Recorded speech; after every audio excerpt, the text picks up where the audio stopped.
Well, is it the responsibility of the military alone? It's the responsibility of everybody to keep alert and find safety when necessary. But we shouldn't be cowards. At times, the banditry will only come with about 3 rounds of ammunition. When they fire shot, everybody runs. In our younger days, we stand to fight any aggression coming to us.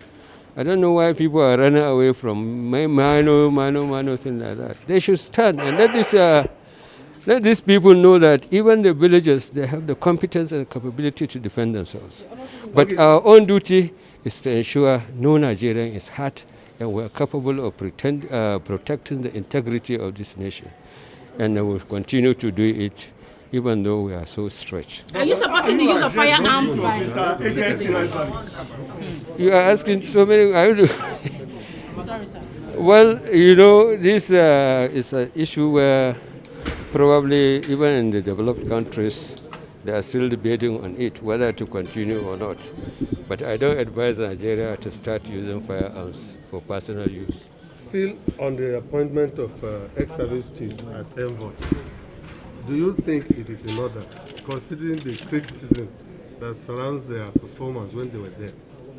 You see, honestly, you should understand the efforts the service chiefs put for this country. When they came in 2015, you see the applause. The people accepted them, and they were doing this nation very proud. They captured almost every objective that was lost to the insurgents. And I don't know, their only fault probably is they stay long, and Nigerians don't want people to stay too long in a particular job because of obvious reasons. But I think they have done their best, and I think if they are rewarded, it's not even a reward.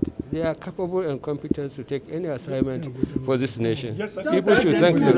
There was an adoption of school children. Thank you very much.